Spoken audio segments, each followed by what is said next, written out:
ఉమ్మడి శ్రీకాకుళం జిల్లా రాజం మాధవ్ బజార్లో గత కొన్నేళ్లుగా ప్రసాద్ అనే వ్యక్తి షాప్ నడుపుకుంటూ జీవనం సాగిస్తున్నాడు.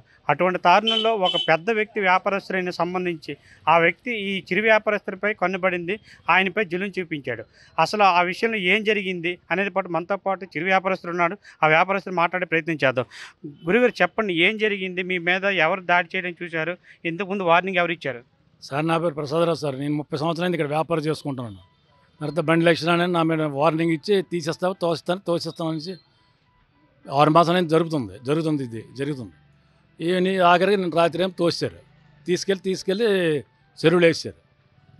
నేను ఆటోమేటిక్గా ఈ 6 మాసాల నుంచి వార్నింగ్ ఇస్తున్నాడు కదా, 11 గంటలప్పుడు వచ్చాను మామూలు చూడండి. 11:15 వచ్చినప్పుడు బడ్డీ లేదు ఇక్కడ. బడ్డీ లేదు కాబట్టి అందరికీ నేను ఫోన్లు చేసి కంప్లీట్ ఇచ్చేసాను అనమాట. మీకు ఏమైనా వార్నింగ్ ఇచ్చాడు ఆయన? డబ్బులు 3 లక్షలు ఇస్తావా లేకపోతే తోసేయాలా అని చెప్పారు. నాకు 3 లక్షలు వద్దు, నా బతుకిదేని, ఇల్లు లేదు, ఓకలు లేదు, నా వ్యాపారం భార్యాభర్త ఇదే బతకాల, మరి ఇంకా నాకు ఏటి లేదు, ఇదే బతుకు అని అన్నాను. అంత తర్వాత కూడా ఇక అది అతను అరసమిట్ చేసుకొని ఈ పని చేశారన్నమాట. బండి లక్ష్మీ బండి లక్ష్మి, దానికి తోడు బండి పెద్దబాబు, అదే జాయింట్ అనమాట. వాళ్ళకి ఎందుకు దేనికోసం ఇదంతా జరిపిస్తున్నాడు ఆయన? ఏంటి సార్?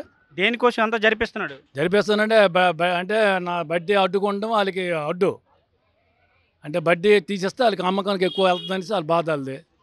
అయితే అప్పటికి నేను చెప్పాను, సార్ మీరు అమ్ముకుంటే నా దగ్గరికి వస్తే నేను మాట్లాడుకుంటాను, ఏదో రకంగా చెప్తానులేండి అని చెప్పిన వాళ్ళు ఆలకించలేదు. అది దీనికి సంబంధించి అయితే ఎవరైతే ఉన్నారో ఈ ప్రసాద్ గారు, వాళ్ళ అన్నయ్య గారు అబ్బాయితో ఉన్నారో ఆయనతో కూడా మాట్లాడే ప్రయత్నం చేద్దాం. గోవింద్ గారు, ఏం జరిగింది? మీ చిన్నాన్నపై ఈ ఎందుకు కక్ష సాధింపు జరిపిస్తున్నాడు? వాళ్ళు 30 సంవత్సరాలు పెట్టి అదే గొడవ సార్ వాళ్ళకి వీళ్ళకి. ఎప్పుడు లాస్ట్ టైం కూడా ఒకసారి మా ఇంటికి వచ్చాడు, మీ చిన్న బడ్డీ అమ్మేస్తాడు, లేదంటే ఆయన అమ్మరని చెప్పాను నేను. అప్పుడు కూడా బ్లాక్మెయిల్ చేసి బడ్డీ తోయించేస్తాను, వాళ్ళకి వీళ్ళకి పిట్స్ అన్నారు సార్. మరి రాత్రి మాత్రం వచ్చేసి బడ్డీ మొత్తం తీసి చెరువులో పడేసారు బడ్డీని. అది ఎవరైనా జరిపించారంటే ఈ పని? షాప్ వెనకాతలో ఉన్న వాళ్ళే, బండి లక్ష్మీ వాళ్ళే, ఇంకెవరు ఉన్నారు సార్ తెలుసు.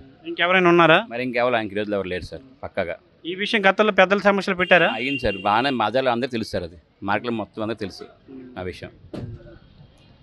ఇంకా దీని మీద ఇంకేమైనా అడిగారా? ఎవరైనా పెద్దలకు పోలీసులు చెప్పారా? లేదు, నిన్న 100 ఫోన్ చేస్తారు, అది పోలీసు వచ్చారు సార్, వాళ్ళు కంప్లైంట్ ఇవ్వమని చెప్పారు స్టేషన్కి. ఏదైతే రాజా మాధవ్ బజార్లో ప్రసాద్ అనే వృద్ధుడు గత కొన్నేళ్ళుగా అయితే వ్యాపారం చేసుకుంటే బ్రతుకు జీవనం సాగిస్తున్నాడు. అటువంటి తరుణంలో ఈ ప్రసాద్ అనే వ్యక్తి షాప్ వెనక లక్ష్మీనారాయణ అనే వ్యక్తి షాపు కట్టడంతో, ఆ షాపు ముందుగా అడ్డు ఉండడంతో ఈ షాప్ని ఎలాగైనా తొలగించాలి, షాప్ తీయకపోతే పరిస్థితి వేరేగా ఉంటుందని చెప్పేసి ప్రసాద్ వార్నింగ్ ఇవ్వడం జరిగింది. అటువంటి తరుణంలో ప్రసాద్కి కూడా గత కొన్నేళ్ళుగా వార్నింగ్ ఇస్తున్నాడు, ఇటుపై నువ్వు షాపు ఖాళీ చేయకపోతే ఈ షాప్ను అయితే అర్ధరాత్రి తొలగించే పరిస్థితి నేను చేస్తానని చెప్పాడు. అదే పరిస్థితిలో అయితే మాత్రం గత రాత్రి షాప్ని అయితే మాత్రం తొలగించి కొంతమంది వ్యక్తులతో తీసుకెళ్లి శాంపర్ నోట్లో చెరువులో పడేయడం జరిగింది.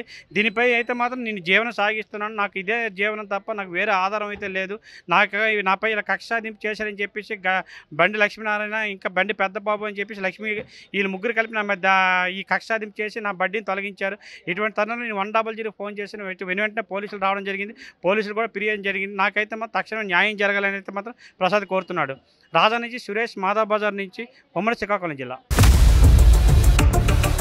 ఇండియా పాకిస్తాన్ తాజా అప్డేట్స్ కోసం డౌన్లోడ్ చేసుకోండి RTV లైవ్ యాప్.